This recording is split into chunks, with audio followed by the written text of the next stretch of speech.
मुलांनो, आज आपण कथालेखनातील दुसरा एक प्रकार पाहणार आहोत. तो म्हणजे आहे कथा बीजावरून कथा लेखन. तर कथा बीजावरून कथा लेखन कशा प्रकारे करायचं ते आज आपण या पिरियडमध्ये पाहणार आहोत. कथा बीज म्हणजे काय? कथा बीज म्हणजे काय? बीज या शब्दाचा अर्थ हम सभी जानते हैं. बीज यानी बीज.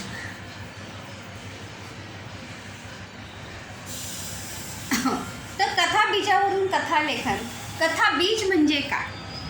कथा बीज कशाला म्हणतात तेच आपण आजच्या या लेक्चरमध्ये पाहणार आहोत की कशा प्रकारे मुलांनो आपण कथा जी आहे ती लिहू शकतो किंवा कथा बीजाच्या आधारे लेखन कसं करायचं आहे.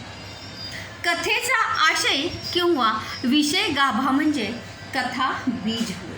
म्हणजे कथा बीजावरून जेव्हा कथा लेखन आपल्याला करायचं असतं त्यावेळी कथा काय आहे हे आपल्याला 2-3 लाईनमध्ये दिलेलं असतं. म्हणजे 2-3 लाईनमध्ये आपल्याला कथा दिलेली असते आणि त्याच्यावरून आपण कथा लिहायची असते.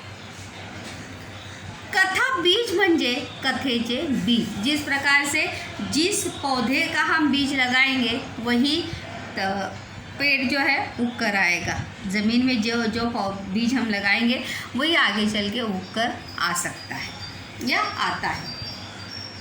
कथेचे बी आपण जमिनीत बी रुजत घालते याने लावतो. त्याला अंकुर येते यानी वो फूलना जो है वो शुरू होता है. म्हणजे उस बीज में से क्या निकल आता है? पौधा निकल कर बाहर आता है. त्यातून विशाल वृक्ष तैयार होतो और एक बीज में से पेड़ तैयार होता है. तो उसी प्रकार से जो 2-3 लाइन हमें कथा बीज का दिया जाता है उस 2-3 लाइन के आधार पर हमें पूरी कहानी जो है हमें लिखनी है. याचाच अर्थ असा की इसी का अर्थ ऐसा है कि तो विशाल वृक्ष सूक्ष्म रूपात त्या बीमध्ये अस्तित्वात असतो. वो बीज में ही वृक्ष जो है अचानक से बड़े बड़े वृक्ष हमें दिखाई देते हैं क्या? नहीं, छोटा सा पौधा होता है फिर आगे जाके उसका वृक्ष होता है. तो उसी प्रकार से उस बीज में ही क्या किसका अस्तित्व रहता है? पेड़ का अस्तित्व रहता है. उसी प्रकार से उस कथा बीज में किसका अस्तित्व रहता है? कथा का अस्तित्व रहता है. त्या बी मधला वृक्ष आपल्याला दिसत नहीं. जो बीज हम डालते हैं उस बीज में वृक्ष जो है वो हमें पौधा या पेड़ जो है वो हमें दिखाई देता है क्या? नहीं. वो कब दिखाई देता है हमें? जब वो बड़ा होता है तब हमें वो दिखाई देता है. आपल्याला दिसत नहीं पण तो तिथे असतो. वो वहीं पे होता है.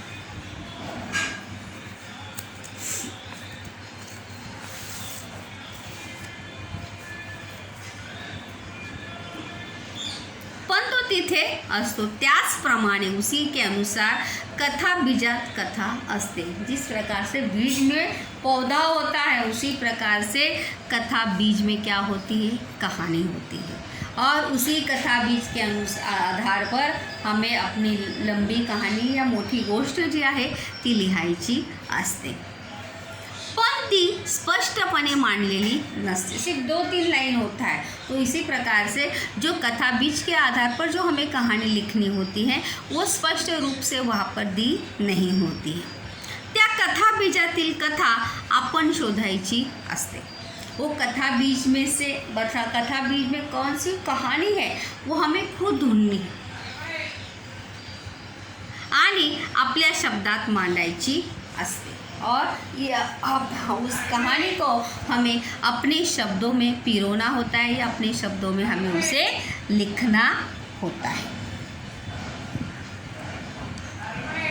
कथा लिहिताना लक्षात ठेवायचे मुद्दे बघा. कथाबीज वाचल्यावर कथानक कसे असेल याची कल्पना प्रथम करावी. जैसे ही आप कथा बीज सुनते हो, पढ़ते हो, वाचल्यानंतर सबसे पहले हमें इस बात की कल्पना करनी चाहिए कि हम कौन सी कहानी लिखेंगे। देखो कथा बीज का भी वैसे ही जैसे अपूर्ण कहानी पूर्ण करने का होता है, उसी प्रकार से कथा बीज के अनुसार भी सभी की कहानी जो है वो अलग अलग हो सकती है, क्योंकि उस कथा बीज को पढ़ने के बाद किसके दिमाग में कौन सी कहानी आ सकती है ये कोई भी बता सकता नहीं। कोणत्या घटना प्रसंग असतील यांची कल्पना करा। उस आधार पर जो कथा बीज हमें दिया है उसमें दी हुई माहिती के अनुसार, मुद्दों के अनुसार कौन से घटना होंगे, कौन सी घटनाएं घटित हुई होगी, कौन से प्रसंग हुए होंगे, उसकी कल्पना हमें शुरुआत में ही करनी है।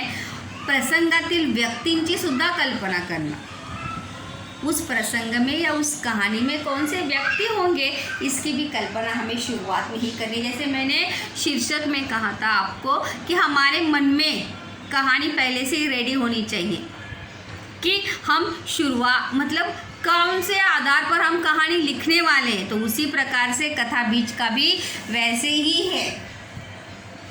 जैसे अगर हमने गुलाब का बीज डाला है तो कहाँ गुलाब का ही पौधा होगा, लेकिन हमें वो कब पता चलता है, जब पौधा बड़ा होगा तब।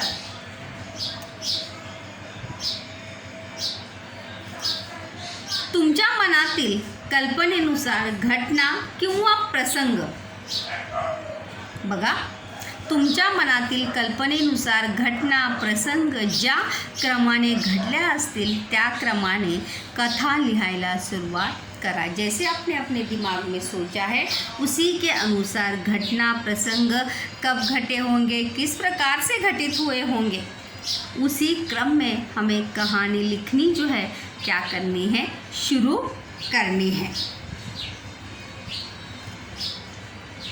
यहाँ पर सबसे ज़रूरी बात, कथा बीज जरी एक असले, वो बीज का छोड़ो, बीज एक ही होता है तो पौधा, जैसे मैंने अभी कहा था गुलाब का बीज लगाएंगे तो गुलाब का ही पौधा आएगा, लेकिन कथा बीज की कहानी का नियम जो है वो अलग है।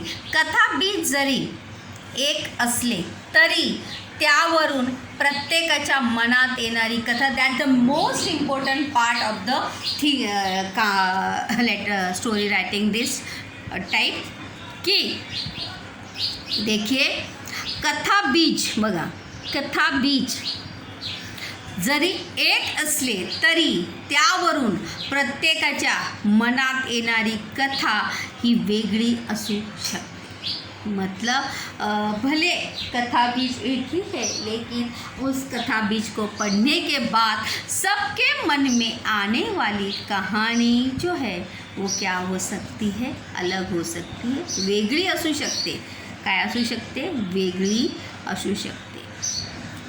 म्हणजे त्या माणसाच्या मना म्हणजे आपण म्हणजे तनिष्काच्या मनामध्ये वेगळी गोष्ट येणार आहे, पूजनच्या मनामध्ये वेगळी गोष्ट येणार आहे, सचिनच्या मनामध्ये वेगळी गोष्ट येणार आहे, इकराच्या मनामध्ये वेगळी गोष्ट येणार आहे।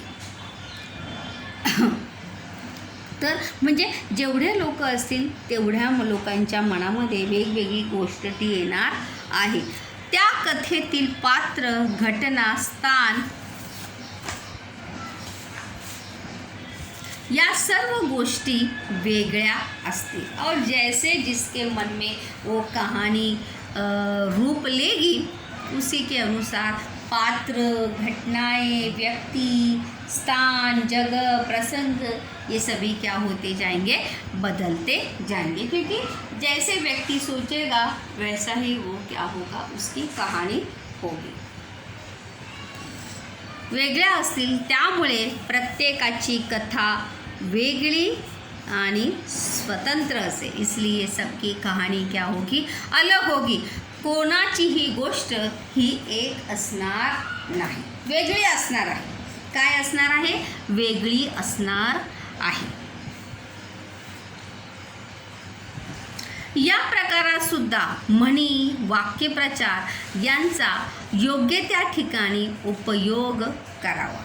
इसमें भी हम यहाँ पर इस कहानी में भी आवश्यकता के अनुसार, ज़रूरत के अनुसार वहाँ पर मुहावरे और वाक्य प्रचारों का उपयोग ज़रूर कर सकते। इसमें भी कहानी में first paragraph, second paragraph, third paragraph उसी हिसाब से लिखना है। पहले पैराग्राफ को पात्र, स्थान यांना नावे द्यावीत, उनकी विशेषताएं लिहावी। उसी के बाद दिलेल्या कथा बीजानुसार घटनांचा क्रम लावून कथेचे स्पष्टीकरण करावे। उसमें जैसे घटनाएं दी होगी उसका क्रम अपने हिसाब से लगाते हुए सही क्रम होना चाहिए, ये बात याद रखिए। और फिर कहाणी का स्पष्टीकरण आपको करना है। त्यानंतर शेवटच्या परिच्छेदात कथेच्या विषयाला अनुरूप असा शेवट करावा। और अंतिम में जैसे आपकी कहानी है उस कहानी के अनुरूप या अनुसार जो है कहानी का अंत जो है वो करना है। कथेच्या विषयानुसार, मूल्यानुसार योग्य शीर्षक या कहानी को नाम या टाइटल भी देना है। आपको आवश्यक है कहानी को आप कौन सा टाइटल देना चाहते हैं, त्या गोष्टीला नाव कोणतं देऊ शकता। त्यानंतर तात्पर्यसुद्धा लिहायचं आहे, तात्पर्यसुद्धा लिहा। आणि जशी कहाणी असेल, जसं गोष्ट असेल तसंच प्रत्येकाची शीर्षकसुद्धा वेगळं असणार आहे आणि प्रत्येकाची तात्पर्यसुद्धा काय असणार आहे, वेगळं असणार आहे। त्यामुळे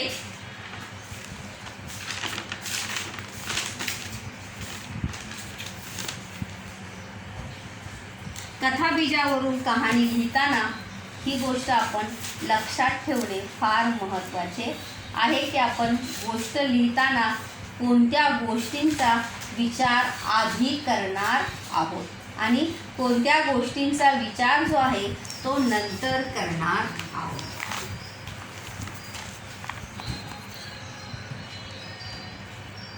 इथे मी एक कथाबीज जो आहे तो अब तुम्हाला एक्सप्लेन करते। बघा, हे कथाबीज आहे, म्हणजे हा प्रश्न असा येतो बघा। कथाबीज हा प्रश्न आहे, काय आहे, प्रश्न। अशाच प्रकारचा प्रश्न आपल्याला परीक्षेत येतो। हा प्रश्न आहे की कथाबीज असं येतं सुद्धा की दिलेल्या कथाबीजावरून योग्य शीर्षक देऊन कहाणी, गोष्ट लिहा। उच्च शिक्षित मुलांना आपल्या अशिक्षित गरीब आईवडिलांची लाज वाटते। उच्च शिक्षित मुलांना, उच्च शिक्षित मुलांना म्हणजे काय, म्हणजे जे जास्त शिकलेले असतात त्या मुलांना अपने अनपढ़ माँ बाप की क्या लगती है, शर्म लगती। लाज वाटणे म्हणजे शर्म वाटणे, लज्जित महसूस, अपने गरीब माँ बाप आई वडिलांची त्यांना काय वाटते, लाज वाटते।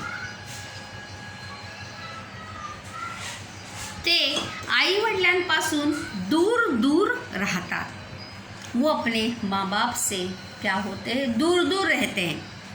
मतलब माँ बाप पढ़ लिखने के बाद, बड़े होने के बाद, पैसा कमाने के बाद अपने माँ बाप से क्या होते हो, दूर होते। पण संकटाच्या वेळी हेच आई वडील प्राणांचीही पर्वा न करता मुलाला वाचवण्यासाठी धाव घेतात। लेकिन यही माँ बाप मुसीबत के समय अपने प्राणों की भी परवाह, अपने जान की भी परवाह न करते हुए अपने बच्चों को बचाने के लिए आगे आते हैं या दौड़कर आते हैं। अपने अपमान के बारे में न सोचते हुए अपने स्वाभिमान को, अपने मान को, अपने सम्मान को बाजू में रखते हुए वो उनकी मदद करने आते। अभी देखो ये कथा बीज दिया है, तो इसके आधार पर सबके दिमाग में अलग अलग कहानी आ सकती है। सबके दिमाग में अलग अलग कहानी आ सकती है। उच्च शिक्षित, अभी यहाँ पे देखो फर्स्ट पैराग्राफ में हमें क्या लिखना है, एक गाव होते, त्या गावामध्ये एक कुटुंब राहत होते। त्या कुटुंबामध्ये शामराव आणि सुभद्रा नावाची एक बाई राहत होती, तिला 2 मुले होती. ये फर्स्ट पैराग्राफ लिखेंगे. ते गरीब होते परंतु तरीसुद्धा ते आपल्या मुलांना शिकवत होते. ये हो गया फर्स्ट पैराग्राफ. मैं अपनी कहानी आपको बता रही हूँ, आपकी कहानी अलग हो सकती है. ते अशिक्षित होते. अभी देखो, ते काय होते, अशिक्षित होते परंतु तरीसुद्धा त्यांनी आपल्या मुलांना काय शिकवले होते, खूप जास्त शिक्षण दिले होते, उच्च शिक्षित. आणि शिकून मोठे झाल्यानंतर त्यांना आपल्या आईवडिलांची काय वाटत होते, लाज वाटत असे. त्यामुळे मोठे झाल्यानंतर, लग्न झाल्यानंतर ते आपल्या आईवडिलांना सोडून दुसऱ्या ठिकाणी राहण्यासाठी जातात. काय होतात, दुसऱ्या ठिकाणी राहण्यासाठी जातात. त्या आपल्या आईवडिलांची खबर किंवा काळजी किंवा आपले आईवडील जिवंत आहेत की नाही, त्यांचं काय झाले याचीसुद्धा दखल घेत नाही. आणि काही दिवसांनी अशीच एक घटना घडते की ज्या घटनेमध्ये त्यावेळी एका मुलाचा अपघात होतो आणि त्याला रक्ताची गरज असते. रक्ताची गरज असू शकते, किडनीची गरज असू शकते. आणि आपल्या मुलाचे प्राण वाचवण्यासाठी आईवडील कशाचाही विचार न करता येतात आणि आपल्या मुलाचे प्राण वाचवतात. एक कहाणी हो सकती है. त्यानंतर अजून काय होऊ शकतं की आपल्या आईवडिलांना तर ते घरी बोलवतात, पण घरी बोलवूनही ते आईवडिलांची कोणाशीही ओळख करून देत नाही. आईवडिलांचा सतत अपमान करतात आणि नंतर आईवडिलांना आश्रमामध्ये सुद्धा ठेवतात. ये भी हम वहाँ पर लिख सकते. आणि संकटाच्या वेळी ज्यावेळी त्यांचा बिझनेसमध्ये, त्यांच्या व्यवसायामध्ये त्यांचं नुकसान होतं, त्याचवेळी आपली प्राणांचीही पर्वा न करता म्हणजे किडनी विकून त्याची आईवडील जे आहे आपल्या मुलाचा व्यवसाय टिकवण्यासाठी त्याची मदत करतात किंवा मुलाला वाचवण्यासाठी ते काय करतात, धाव घेतात. म्हणजे प्रत्येकाच्या मनामध्ये, तुमच्या मनामध्ये सुचणारी किंवा येणारी गोष्ट जी आहे ती यापेक्षा वेगळी नक्कीच असू शकते. कारण की जितके विद्यार्थी तितक्या लोकांच्या मनात येणारं कथा बीज, हे जे कथा बीज जे आहे म्हणजे आपल्याला फक्त एक रोप दिलेलं आहे. ही कहाणी गोष्ट वाढवायची कशी, कशा प्रकारे वाढवायची हे कोणाच्या हातात आहे, आपल्या हातात आहे. ज्याप्रमाणे जिस पौधे को कैसे बढ़ाना है ये किसके हाथ में होता है, हमारे हाथ में होता है. उसी प्रकार से या गोष्टीला कशा प्रकारे वाढवायचं हे आपल्या हातात